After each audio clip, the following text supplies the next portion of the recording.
네, 반갑습니다. 이번 주도 우리가 함께 또 수요 예배로 또 모이게 돼서 참으로 반갑습니다. 저는 이제 여러분들의 얼굴을 잘 못 뵈지요. 그래서 늘 그리운 마음이 있고, 그래서 그런지 지난 주일에도 이제 몇 분이 나오셔서 함께 예배를 드렸는데, 되게 감격이 되더라고요. 그래서 그분을 보고 또 사람의 얼굴을 보고 말씀을 전하게 되니까 더 힘이 되고 또 하나님께서 그 자리에 특별한 은혜를 부어주시는 것들이 느껴졌습니다. 그래서 이게 온라인으로 예배드리는 것 가운데도 물론 하나님의 은혜가 있지만 이처럼 현장에 우리가 모여서 함께 예배드릴 때에 하나님이 더 큰 은혜를 부어주시는 것 같은 그런 느낌도 들었습니다. 그래서 제가 오늘 권사님한테 그랬어요. 권사님 저 보고 싶은데 어떡하지요? 그랬더니 권사님이 하나도 안 보고 싶다고 저를 매주마다 이렇게 보기 때문에 또 일주일에 3번씩이나 보기 때문에 별로 보고 싶지 않다고 이렇게 농담 섞어서 이렇게 말씀해 주셔서 또 한참 웃었습니다. 자, 오늘도 우리가 이 종교개혁사를 보는데요. 이게 온라인이기 때문에 더 특별하고 이렇게 편안한 마음으로 여러분들에게 더 나눌 수 있는 내용인 것도 같습니다. 우리가 이제 이 종교개혁사의 내용들을 다룰 때 예배 가운데 좀 이제 모여서 함께 하다 보면은 아무래도 좀 제한적인 부분들이 많이 있지요. 그런데 이처럼 오늘 우리가 함께 이 말씀들을 보면서 우리가 과연 교회에서 내가 맡은 역할이 무엇인지, 그리고 내가 어떻게 하는 것이 또 바른 성도인지를 우리가 함께 나눌 수 있기에 참으로 귀한 기회가 되는 것 같습니다. 자, 오늘도 우리가 이 종교개혁사에 대한 부분을 좀 함께 좀 살펴볼 텐데, 오늘 8강의 제목을 한번 우리 같이 한번 읽어보시겠습니까? 8강의 제목이 뭐지요? 네, 웨스트민스터 총회라고 하는 제목입니다. 그래서 이제 지난주에 우리가 마지막에 살펴보았던 내용하고 이어서 우리가 오늘 함께 살펴보게 될 내용이 그 웨스트민스터 총회라고 하는 곳에서 이제 결정되어지고, 이제 그 전통이 우리 가운데 또 그대로 흘러왔기 때문에 우리의 이제 그 믿음의 또 신앙의 기본이 무엇인지를 더 분명하게 확인해 볼 수 있는 내용이라고 할 수가 있습니다. 그 찰스 1세죠. 이제 그 잉글랜드의 통합된 왕으로서 찰스 1세가 왕권을 강화하기 위해서 무리하게 정책을 펼치다가 의회하고 계속 충돌이 일어나게 됩니다. 이제 지난주에 이제 말씀을 우리가 나누면서 이제 그 내용까지는 우리가 좀 살펴보았어요. 그래서 이제 계속 충돌이 나니까 의회가 어떤 결정을 하게 되냐면은 저 왕이라고 세워놨더니 저 왕이 자기 마음대로 결정하고 또 판단해서 우리나라를 점점 이렇게 어렵게 만들구나, 또 이렇게 생각하게 되면서 이제 국왕을 배제한 의회를 소집을 하고, 그래서 그 의회에서 우리 국가의 근간이 되어지는 이 신앙에 대해서, 믿음에 대해서 철저하게 연구하고 또 준비해서 잘 성문화된 문서를 만들자라고 이제 결정하게 되면서 이제 웨스트민스터 총회가 개최가 됩니다. 그래서 이제 지난주에 여러분에게 잠깐 마지막에 말씀드렸는데, 이 회의가 얼마나 오랫동안 진행이 되었다 그랬습니까? 5년 7개월 22일 동안 그 회의가 진행이 됩니다. 그러니까 개혁교회에 있어서 굉장히 근간이 되어지는 중요한 회의가 그냥 짧은 기간 동안에 신속히 이루어진 일들이 아니라 굉장히 오랜 기간 심사숙고해서 또 하나님 앞에 엎드리고 또 말씀을 비교하면서 잘 준비되어진 이제 그런 회의라는 것을 보여주는 내용이라고 할 수가 있습니다. 제가 이제 밴쿠버 있을 때요, 이제 깜짝 놀랐던 일이 있습니다. 뭐냐면은 이제 저희 집 앞에 버스 정류장이 있었는데, 버스 정류장을 이제 새롭게 꾸미는 이제 작업을 하더라고요. 그래서 뭐 한국 같으면은 이제 그런 거 뭐 하면은 뭐 한 2, 3일이면은 그냥 다 끝나잖아요. 그런데 이거를 몇 달을 공사하더라고요. 그래서 야, 참 이 사람들 대단하다. 뭐 하루는 와가지고 그냥 이렇게 요만큼 부시고, 또 그 다음날 요만큼 부시고, 또 청소하고, 또 밑에 뭐 한 달 동안 기다리고, 뭐 그래서 몇 달에 걸쳐서 그 작업들 하는 거 보면서 그렇다. 이게 꼼꼼하게 하나하나 점검하고 또 원칙에 맞추어서 하나하나 진행하는 게 참 중요하다 하는 것들을 좀 느끼게 되었습니다. 자, 여러분, 이 웨스트민스터 총회 우리가 오늘 중요하게 보게 되는 이 회의가 이렇게 오랫동안 진행된 회의다. 그래서 결정된 내용들이 우리에게 전달되었다라는 것이 여러분 어떤 의미가 되겠습니까? 자, 여러분 보시면은요, 이 웨스트민스터 총회가 이렇게 진행이 됐어요. 그래서 이제 지금 우리가 이제 새벽 기도회로 모이는 게 한국 교회의 유일한 전통처럼 이렇게 여겨지지만 사실은 이제 그 전에 많은 믿음의 선배들이 이른 아침 일찍 일어나서 하나님 앞에 엎드리고 간구하는 시간들이 많이 있었죠. 그래서 이 5년 7개월이라는 이 긴 시간 동안 한 150여 명 되는 사람들이 모여서 함께 이 모든 일들을 준비하고 결정하는 일들이 있게 되는데, 새벽에 일어나서 하나님 앞에 기도하고, 또 오전에도 예배를 드리고 기도하고 묵상하고 토론하고, 또 오후에는 계속된 회의를 하고 저녁에도 계속 토론을 거쳐서 이처럼 하나하나 우리가 이제 믿음의 근간을 이루고 있는 과연 우리가 믿는 것이 무엇인가, 교회란 무엇인가 하는 이런 기본적인 질문에 대한 답들을 만들어 갔다라는 것입니다. 그러니까 굉장히 중요하죠. 자, 또 하나의 의미는 뭐냐면요, 이처럼 오랫동안 이 회의가 지속되었다라는 것은 굉장히 많은 국가 예산이 투입이 되었다라는 의미가 됩니다. 여러분 굉장히 놀라운 일이에요. 왜냐하면 한 국가가 이처럼 종교적인 체계를 잡기 위해서 이렇게 긴 시간 동안 막대한 예산을 쏟아 부었다라는 것만으로도 굉장히 중요한 의미가 되어집니다. 아마 지금 같으면은 어림없는 일이죠. 모든 종교가 다 형편성의 원칙 아래서 또 이루어져야 되기 때문에 국가가 한 종교를 향해서 이렇게 많은 막대한 예산을 쏟아붓는다는 것은 굉장히 불가능한 일일 것입니다. 그래서 이처럼 오랜 기간 동안 국가의 지원 아래서 이런 종교적인 체계를 세워나갔던 일들은 전 세계 역사를 통해서 아마 후무하죠. 유일한 아마 이 일들이 이 웨스트민스터 총회라고 해도 과언이 아닐 것입니다. 그래서 이렇게 모일 때마다 두 가지 중요한 원칙이 있었다 그래요. 제가 좀 읽어드릴 텐데 여러분 한번 들어보시기 바랍니다. 그래서 이들이 이제 모이면은 이러한 말씀을 먼저 공동체 가운데서, 모임 가운데서 함께 이제 맹세하고 그리고 그 일들을 준비했다고 하는데요. 첫째는 나는 하나님의 말씀에 가장 일치하다고 믿는 것 외에는 그 어떤 교회도 주장하지 않겠습니다. 그러니까 하나님 말씀이 중심이 되어져야지만 우리가 그 결정들을 하겠다. 하나님 말씀이 아닌 것은 그 어떤 것도 주장하지 않겠다라고 말하는 것입니다. 두 번째는요, 나는 하나님의 영광과 교회의 평화와 또 건덕을 위해 취할 수 있는 최선의 것 외에는 그 어떤 제도도 주장하지 않겠습니다. 그러니까 목적이 분명한 것이죠. 하나님의 나라를 위해서, 또 교회를 위해서, 또 더 나은, 더 완벽한 종교 개혁을 위해서 어떤 것도 더 이상 주장하지 않겠다. 그러니까 다른 어떤 이기적인 사심이나 목적을 여기에 두지 않겠다라고 맹세하고 그 모임들을 계속해서 모였던 것입니다. 자, 그러면은 이렇게 철저하게 오랫동안 또 많은 예산을 투입을 해서 있었던 이 웨스트민스터 총회에서 어떤 일들이 있었는지를 좀 구체적으로 우리가 살펴보아야 합니다. 여러분 되게 아마 오늘 내용들이 우리에게는 굉장히 실제적인 내용이라고 생각이 들어요. 아마 우리에게도 큰 도움이 될 것입니다.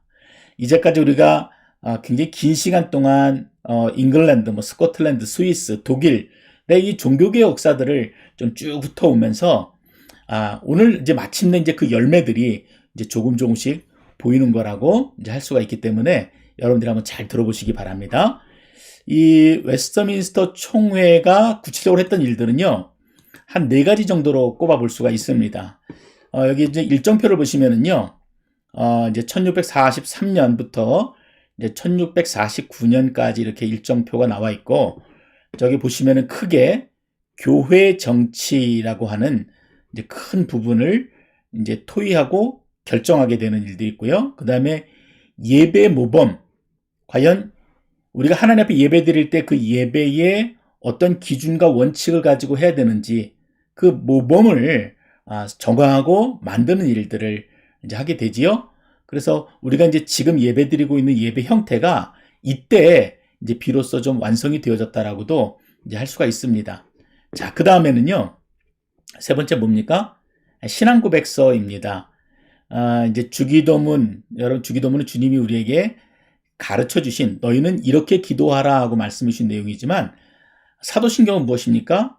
우리가 믿는 것이 무엇인지를 교회들이 함께 결정하고 그것들을 우리가 믿음으로 고백하는 내용이 이제 사도신경이라고 할 수가 있는데 이 당시에도 우리가 과연 믿는 것이 무엇인지 또 우리 예수님은 어떤 분이신지 하나님은 어떤 분이신지 이런 것들을 신앙 고백서에 담아서 교회가 그것들을 공통적으로 같이 낭독하고 또 고백을 했다라는 것입니다. 그래서 이제 공통된 믿음의 원칙들을 이제 만들어가는 과정이 이 신앙 고백서인데 이제 그것들을 했어요. 그리고 나서 이제 이 말씀들을 잘 전달하고 가르치기 위해서 대소요리 문답이라고 하는데 뭐냐면은 설교를 할 때도 이런 기준을 가지고 그리고 성경 공부를 할 때도 이러한 퀘션을 가지고 질문을 할 수 있도록 굉장히 쉽게 아주 편안하게 문제들을 만들고 그것들을 이제 적용해 나갔던 것입니다.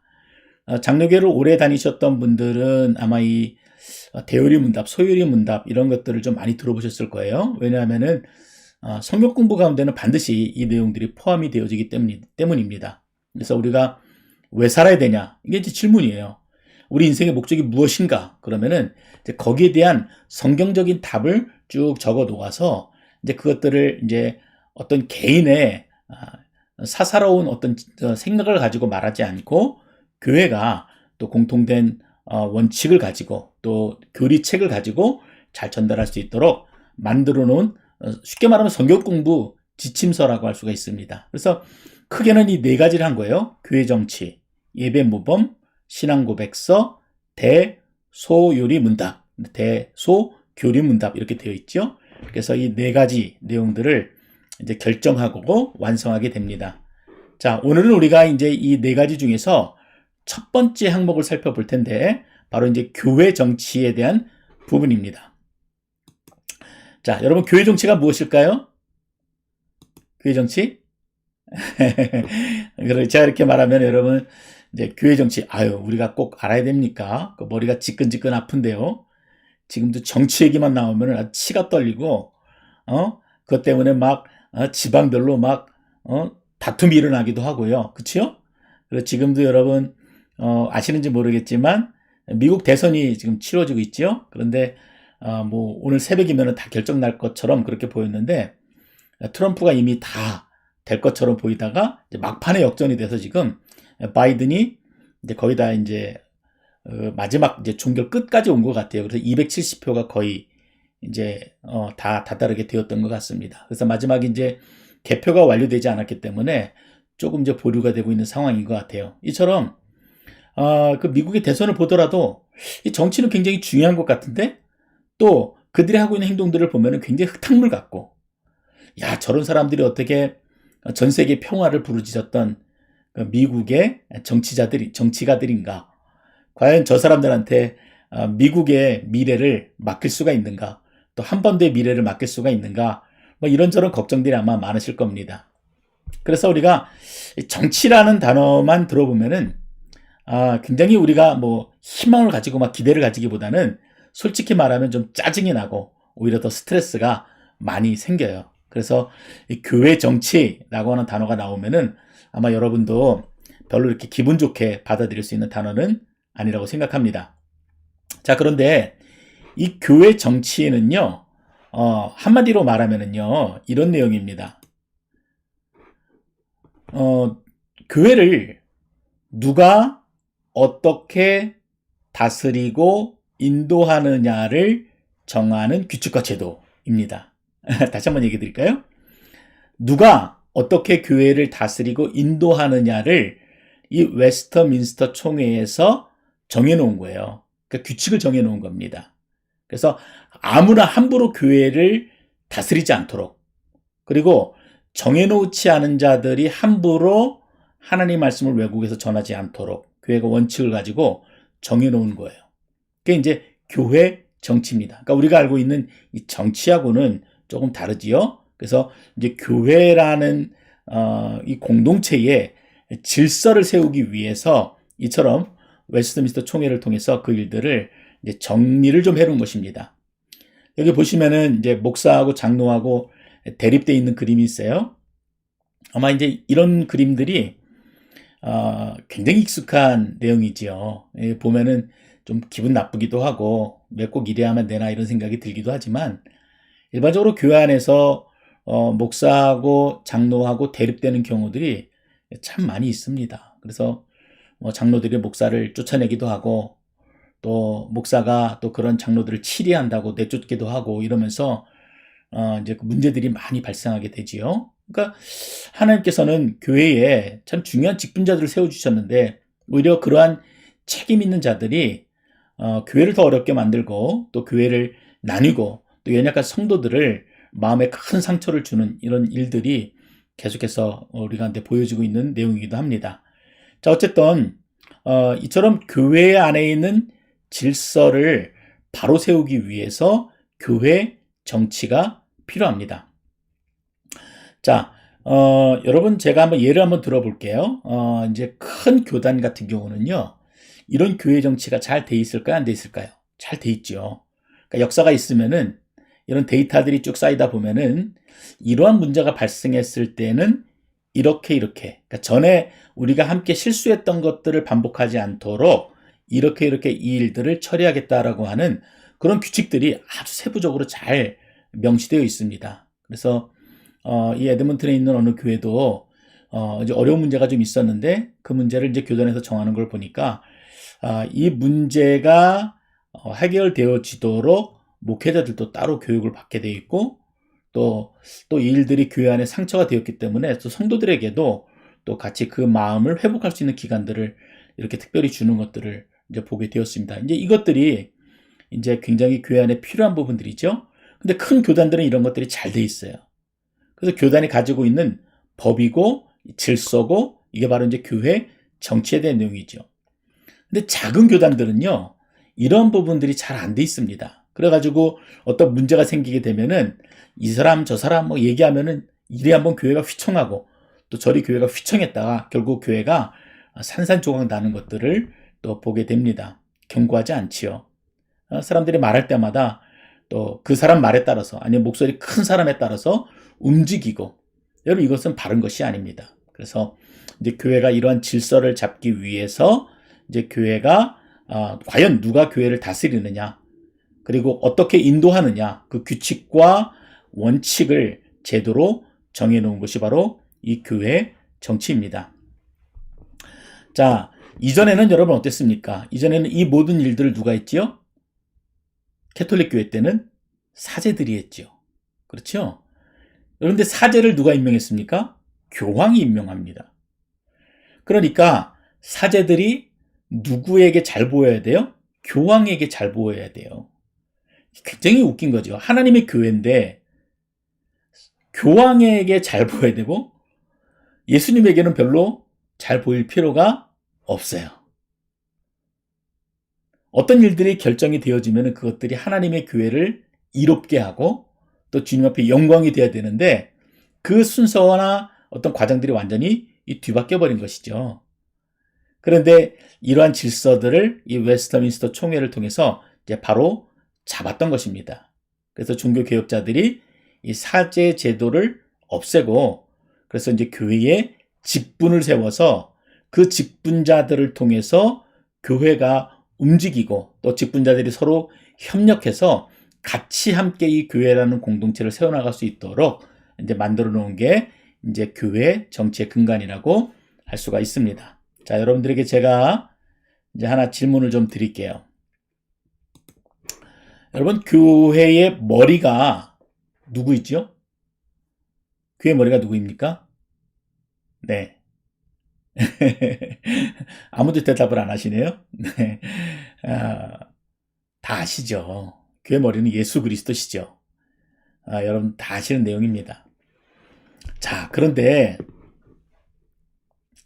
제가 이제 실제적으로 여러분들에게 질문 드리고 싶은 것은 이 땅에 세우신 교회를 책임 있게 감당하도록, 교회 머리는 당연히 예수님이시지만 이 땅에 세우신 교회를 책임 있게 감당하도록 세운 사람이 누구입니까? 예, 그것들을 한번 여러분들에게 좀 질문을 드리고 좀 생각해 봤으면 좋겠다라고 생각합니다. 그래서 이제 웨스트민스터 총회가 그 해답을 찾은 거예요. 어디서 찾았겠습니까? 성경에서 찾은 겁니다. 성경에 보면은 여러분 교회의 머리가 사제라고 되어 있습니까? 아니면은 교회의 머리는 교황이다라고 되어 있습니까? 그렇지 않지요. 그래서 우리가 캐톨릭에 대해서도 물론 그 안에 믿음이 좋은 분들도 있겠지만 굉장히 위협이 되는 것은 교황이 때로는 이 재림하신 예수 그리스도라는 개념으로 다가올 때가 있고, 또 어떻게 보면은 예수님보다 더 높은 존재처럼 여겨지고 또 본인도 스스로 그렇게 말할 때가 있어요. 그래서 그런 부분들이 우리 안에 경계하고 또 우리가 분명히 알아야 될 부분이기도 합니다. 어쨌든 총회가 이처럼 교회에 맡겨진 참으로 중요한 일들을 책임있게 감당하도록 하나님이 세운 사람들은 누구냐? 그럴 때 이제 성경에서 그 원칙들을 찾게 되는데, 그것은 사제나 아니면 어떤 무거운 책임을 지고 있는 그런 사람들이 아니라 바로 성도라는 것을 분명하게 명시를 해놓게 됩니다.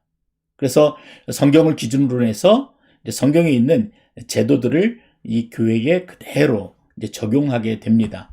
이제 그런 결정들을 이제 웨스트민스터 총회를 통해서 이제 하게 되는 것입니다. 자, 그래서 여러분들에게 이제 그때 결정되었던 그 직분들을 좀 소개해 드리도록 하고 좀 개념들을 우리가 함께 좀 나눴으면 좋겠습니다. 자, 먼저 여러분, 항존직이라는 개념을 여러분 좀 한번 분명히 한번 보셔야 되는데, 이 항존직은요, 이 신약 교회에 반드시 있어야 하는 직분을 가리켜서 항존직이라고 합니다. 아마 이제 우리 침례교에서는 이러한 항존직이라는 단어를 잘 들어보지 못하셨을 거예요. 그런데 우리가 이런 것들도 좀 알고 있으면은 이제 다른 교회 사람들, 특히 이제 장로교회 분들하고 얘기할 때 아마 여러분들이 쉽게 좀 이야기가 잘 되시리라고 생각이 들어요. 근데 이제 그분들도 잘못 알고 있는 부분들이 있어요. 그래서 여러분들이 오늘 공부하셨다면은 이제 그분들에게 이게 뭐냐고 좀 한번 물어보시고, 그래서 여러분들이 좀 바로 잡아드려도 참 좋겠다라는 생각을 하게 됩니다.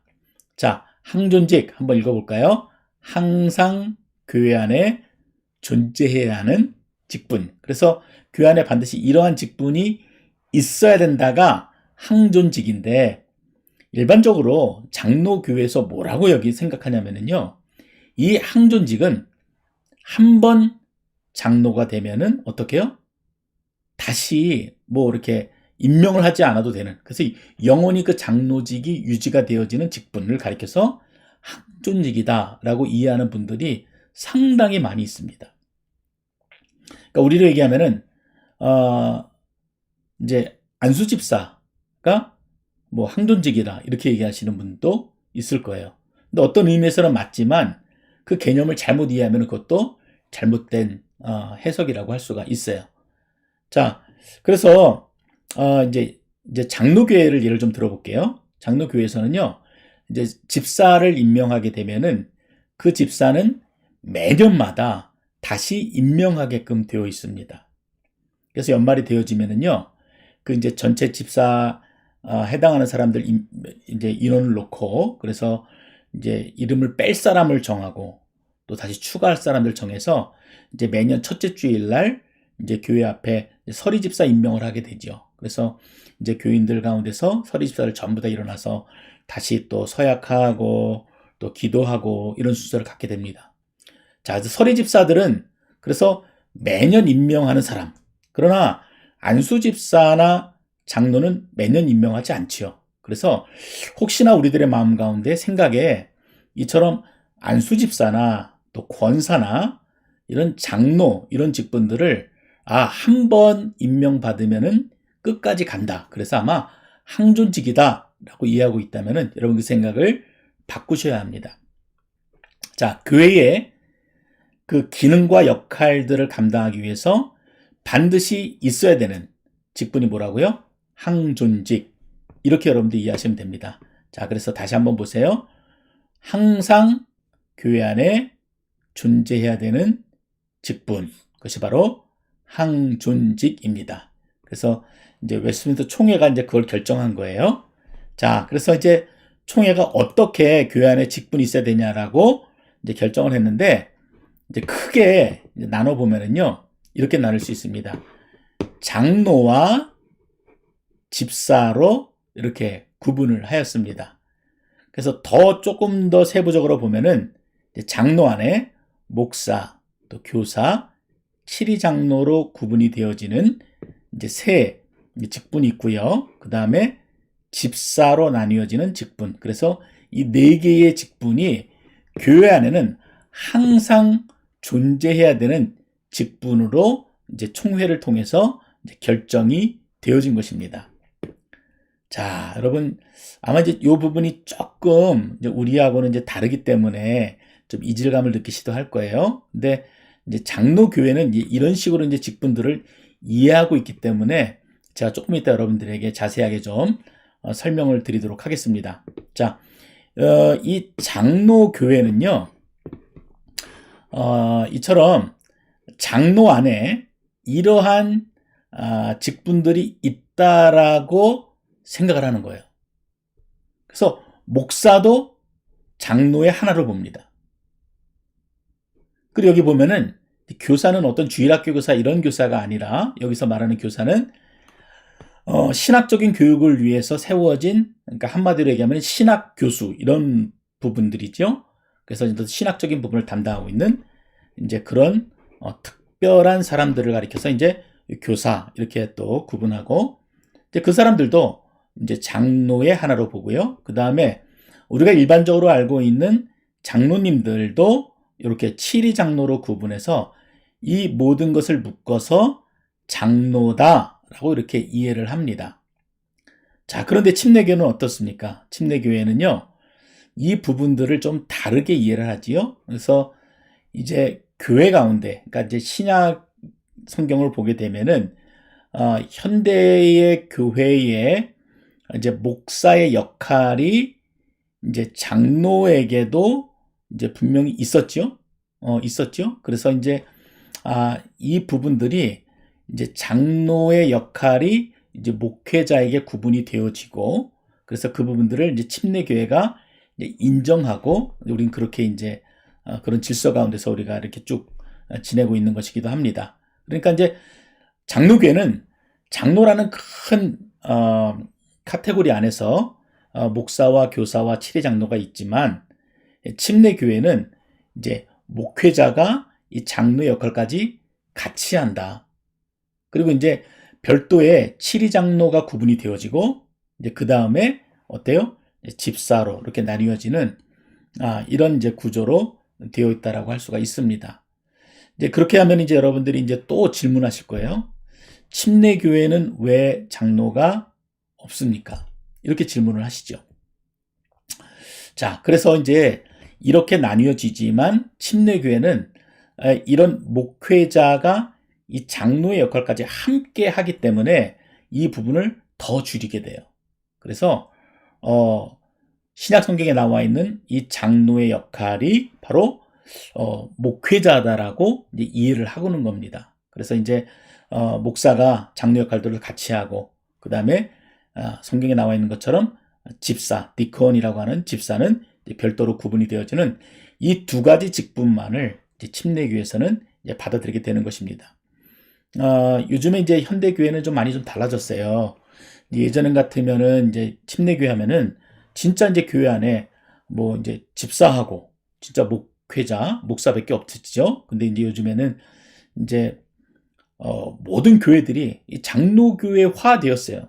그래서 감리교회도 장로가 있고, 원래는 없는데 감리교회도 장로가 있고 침례교회도 장로가 있어요. 많은 교회들이 이제 그런 시스템에 따라서 이제 서서히 바뀌어가고 있는 겁니다. 왜냐하면은 아마 이제 사람들의 생각에 이제 교회라고 하는 기본적인 개념이 있는데, 그 개념이 자꾸 좀 달라지고 아니면 잘못 받아들이는 것이 아마 힘들겠지요. 그러니까 이제 그런 개념들 서로 맞춰가고 또 이제 교회가 대형화되고 또 할 일이 구분이 되어지고 그것들이 이제 인식이 되어지니까 이처럼 장로라고 하는 직분들을 충분히 잘 교회가 또 활용하고 있는 부분이기도 합니다. 어쨌든 장로 교회는 이처럼 목사, 교사, 치리 장로가 구분이 되어져 있다. 그리고 침례 교회는 이 모든 것들이 목사라는 그 직으로, 그쵸? 목사라는 직으로 통합되어 있다. 이렇게 여러분들이 좀 구분해서 보시면은 이제 좋을 것 같습니다.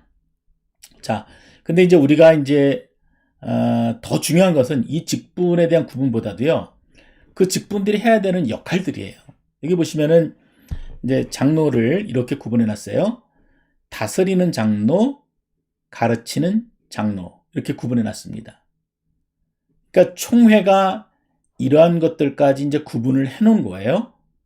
그래서 우리는 장로라는 부분들에 대해서 이제 많은 부분들이 좀 오해되어지고 있는 부분들이 있는데 이처럼 총회는 그 직분들이 해야 될 일들을 세부적으로 규정해 놓았다는 것입니다. 그래서 여기 보시면은 장로가 나오죠. 그래서 장로가 나오는데 자, 여기 보시면은 다스리는 장로는 이제 현대교회의 치리 장로, 장로라고 할 수 있고, 그 다음에 이제 가르치는 장로는 목사와 이제 교수, 신학교 교수들을 가리켜서 가르치는 장로다라고 이제 구분을 한 것이라고 할 수가 있습니다. 자, 그러면 여러분 어떤 얘기가 되냐면요. 현재 장로님들이 해야 되는 일들은 무엇입니까? 교회를 다스리는 일들을 해야 되는 거예요. 그렇죠? 교회를 다스리는 일. 그래서 어떤 이제 교회의 어른으로 그냥 뒷짐지고 가만히 있으면 되는 그런 역할. 또 이제 제가 어릴 때는 이제 그 장로님들이 오셔서 뭐 맛있는 것도 좀 사주고 또 재정이 필요할 때는 그 재정도 이렇게 딱 크게 내놓고 하는 이제 그런 역할들 하셨는데 그게 이제 실제적인 장로 역할이 아니라 뭐예요? 성도들을 돌보는 일들을 전적으로 해야 되는 역할이 바로 장로입니다. 네. 그래서 신방을 하는 일들 누가 해요? 장로가 해야 되는 거예요.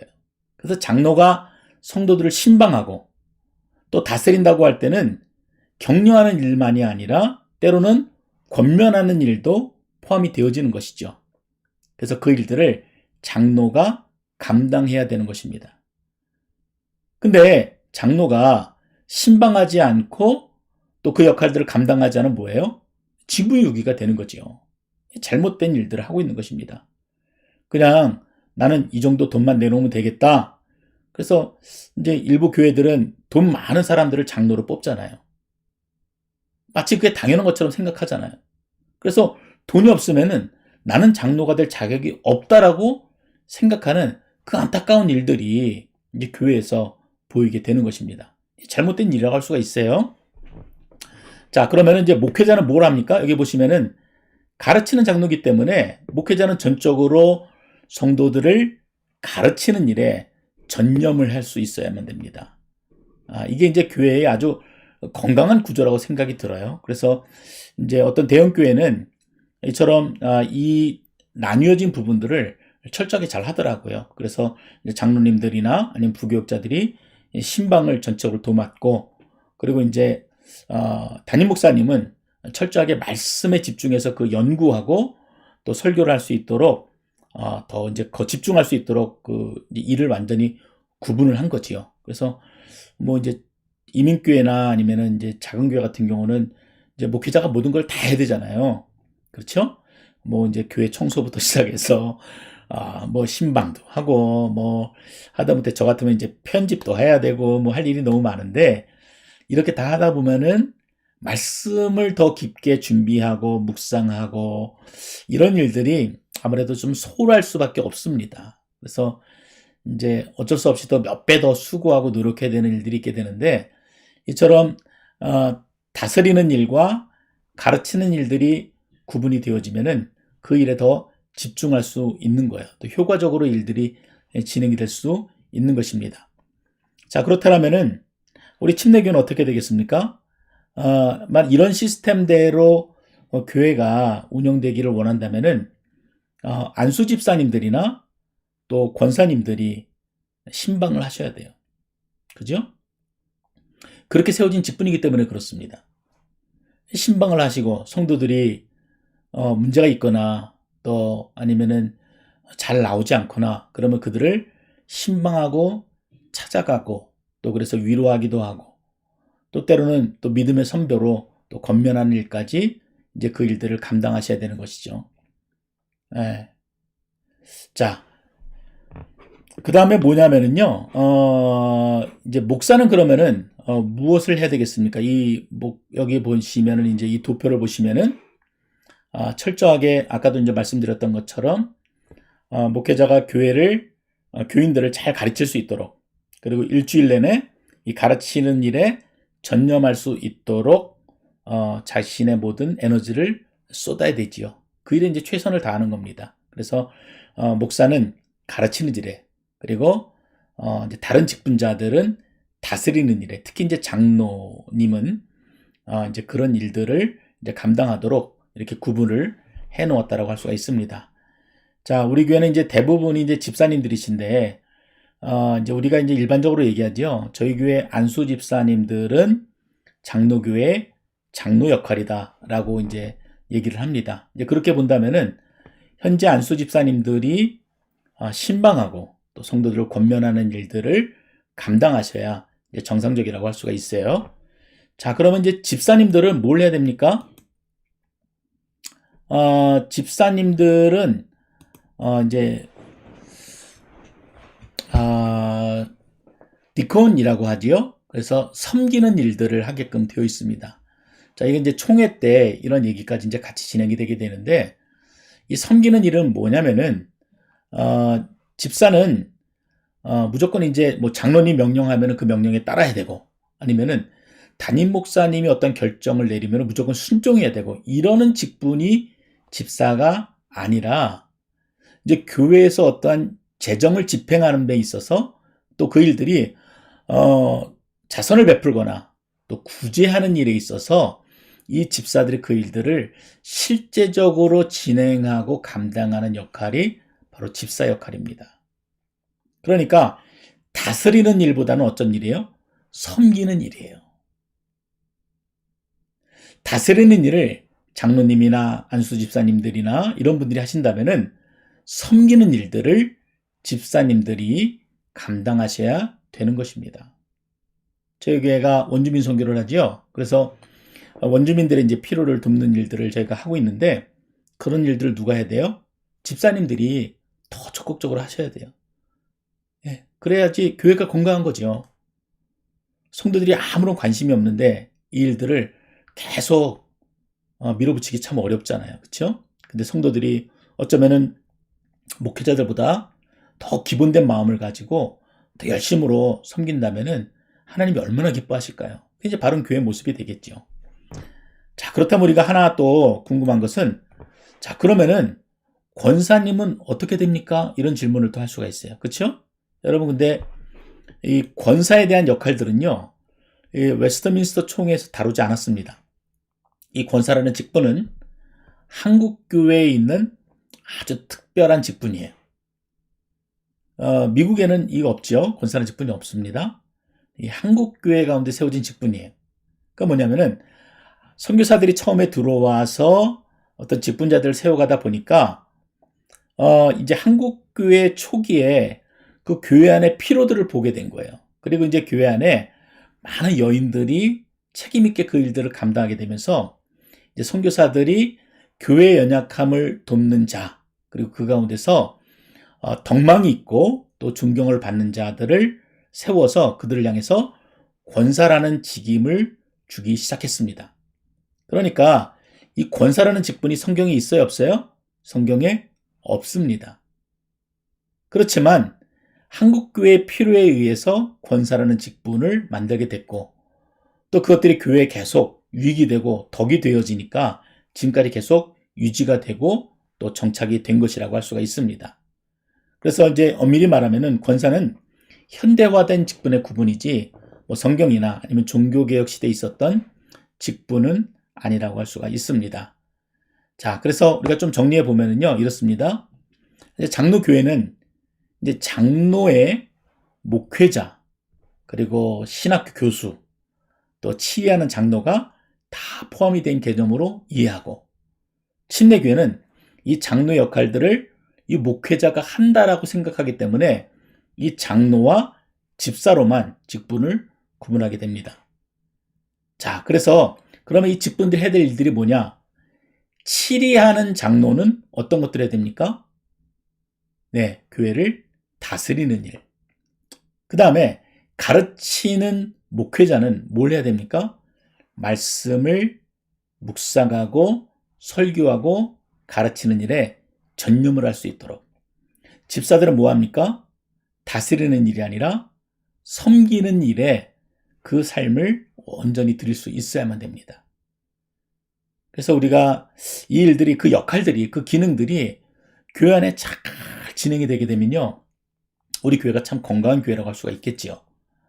이제 제가 계속 그 부분을 노력하고 있는 부분이기도 하고, 그래서 느리지만 조금씩 우리 교회가 이제 건강한 교회로 조금씩 바뀌어가고 있는 부분들이기도 합니다. 그래서 여러분들이 이런 생각을 좀 하고 이해를 하신다면은 우리가 좀 더 빠른 시간 내에 이 일들을 이뤄가고, 그래서 우리의 이제 그 2세들에게, 3세들에게는 더 건강한 베들교회를 잘 물려줄 수 있을 것 같다라는 그런 희망도 가지게 되는 것입니다.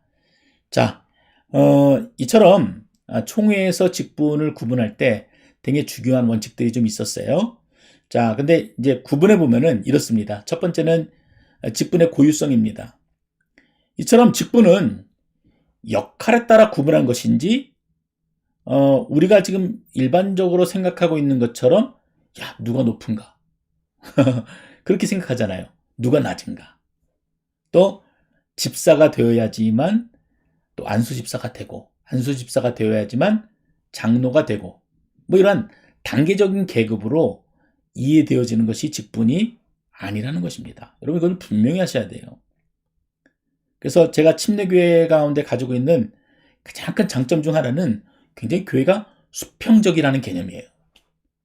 그래서 성도 사무총회를 하게 되면은 모든 성도가 같은 발언권을 가지고 함께 회의에 참여하게 됩니다.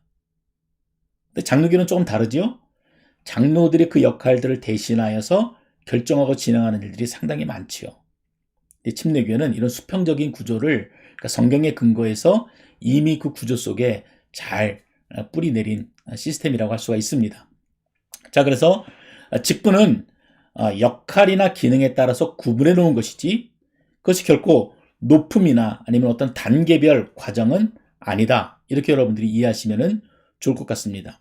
자, 두 번째는요, 그래서 직분의 동등성입니다. 한 직분이 다른 직분을 지배하지 않습니다.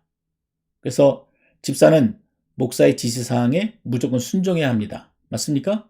틀립니다. 이건 우리가 그 오래된 그 계급 구조적인 그 시스템 속에서 이해되어져 온 부분들이에요.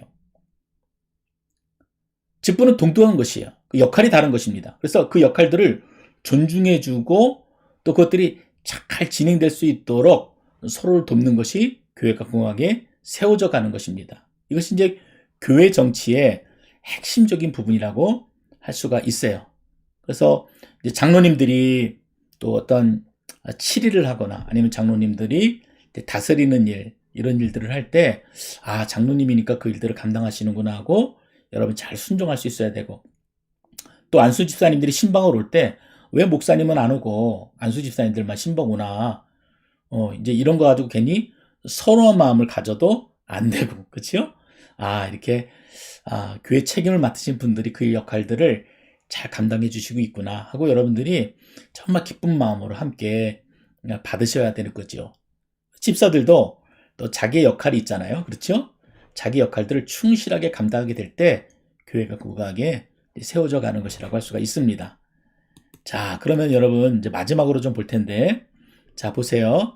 여기 이제 그림이 이제 쭉 가나다 이렇게 있습니다. 자, 어떤 그림이 맞습니까? 자, 목사가 있고, 장로가 있고, 집사. 또 나는 뭐예요? 목사가 있고, 장로, 집사 이렇게 나뉘어져 있는 요 도표. 3번은 목사, 장로, 집사가 이렇게 수평적인 관계로 놓여져 있는 것. 또 라는 뭐예요? 목사가 장로가 동등한 위치에 있고 그 밑에 이 집사의 직분이 있는 것. 아마 우리가 대부분이 어떻게 생각하냐면은 아마 우리 의식 가운데는 일반적으로 뭐 이렇게 아마 그쵸? 아니면은 목사, 장로, 뭐 집사 이런 개념으로 이해하는 분들이 참 많으실 겁니다. 근데 이제 이처럼 많은 피를 흘려가면서 교회 질서를 세우게 되는데 그 질서에서 보여주었던 모습은 이처럼 목사와 장로와 집사가 그 역할에 따라서 교회 안에 수평적인 관계로 존재한다는 것입니다. 이것이 이제 그 직분의 핵심이라고 할 수 있어요. 그래서 여러분들이 그거를 꼭 기억하시고, 그래서 여러분들이 내가 감당해야 될 일들이 무엇인지, 또 그 일들이 오해되지 않도록, 또 잘못되지 않도록 여러분들이 잘 질서를 지켜주시는 것이 필요합니다. 이 부분은 이제 우리가 다음 주에 좀 이제 살펴보면서 그 다음 단계로 좀 넘어갈 텐데, 이제 그렇다면 직분을 어떻게 세우는 것인가, 그리고 직분자들을 세울 때 어떠한 기준을 가지고 또 세워야 되는가, 뭐 이런 부분들을 이제 다음 주에도 좀 나누고 또 다른 또 재미난 이야기들을 가지고 여러분들 만났으면 좋겠습니다. 오늘도 지금 보니까 이제 수예배 가운데 한 20명 정도가 지금 함께 또 참여하고 계시는데요. 여러분 참 감사합니다. 이 코로나 때문에 우리가 많은 것이 좀 소홀해지고 있는 것은 사실이에요. 근데 그럴 때 목회자로서 이제 제 역할들은 그거지요. 성도들이 예배 온전히 참여할 수 있도록, 그래서 신앙을 이럴 때 더 견고히 가질 수 있도록 권면하는 일들이 이제 제 역할이라고 생각되기 때문에 때로는 강하게 얘기하기도 하고, 여러분들에게 예배 참여하십시오. 제가 주일날에도 강구했던 것처럼 꼭 참석하셔야 됩니다. 주일날 또 헌금하시는 일들도 예배 부분이니까 우리가 반드시 헌금하셔야 됩니다라고 여러분들 강조하는 이유가 거기에 있습니다. 그래서 우리 베들교회가 이 어려움의 때를 잘 지나고도 또 흔들림 없는 믿음으로 함께 모일 수 있도록 여러분들이 노력해 주시고, 또 주변에도 얘기하셔서 우리 수예배 같이 드리자, 또 이렇게 예배 드리고 있는데 꼭 참여해라, 이렇게 서로 얘기해 줄 수 있는 또 귀한 관계가 되셨으면 좋겠습니다. 자, 우리 잠깐 기도하고 마치겠습니다. 고마우신 아버지 하나님, 너무나 감사합니다. 오늘 우리가 이 교회의 정치에 대해서, 특별히 하나님께서 세우신 이 교회의 직분에 대해서 함께 나눴습니다. 우리 안에 잘못 이해되어지고 또 그것들이 잘못 적용되어졌다라면 하나님 우리를 새롭게 하셔서 하나님이 세우신 교회의 질서 가운데 우리가 잘 또 아름답게 거룩한 열매들을 맺어갈 수 있도록 주님 인도하여 주시기를 간절히 원합니다. 우리에게 맡겨진 일들, 또 하나님께서 귀하게 주신 직분들인데 하나님이 이 일들을 감당할 수 있도록 성령의 능력을 더해 주시고, 또 맡겨진 일들 잘 감당하여서 또 주님 앞에 잘했다 칭찬받을 수 있는 귀한 삶이 되어지도록 인도하여 주시옵소서. 특별히 우리 베델교회 가운데 세워주신 직분자들을 위해서 기도합니다.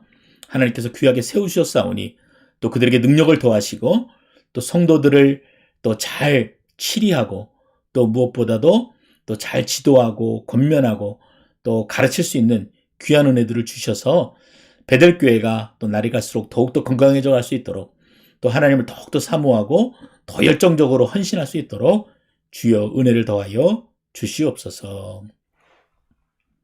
이제는 우리 주 예수 그리스도의 은혜와 하나님 아버지의 무궁하신 사랑과 성령 하나님의 감화감동 위로 충만하심이, 주께서 우리에게 맡겨주신 그 귀한 직분들을 은혜롭게 또 능력 있게 감당하기로 다짐하고 주의 은혜를 구하는 주의 백성들 머리머리 위에 함께 예배드리지는 못했지만 또 흩어진 그 자리에서 또 주님을 사모하는 베델의 모든 식구들 머리머리 위에 이제로부터 영원토록 함께 하시기를 간절히 축원하옵나이다. 아멘. 자, 이상으로 우리 수예배를 마치도록 하겠습니다. 우리 토요일 날도 여러분 모두 만나서 뵐 수 있기를 바랍니다. 자, 다음 주에 뵙겠습니다. 감사합니다.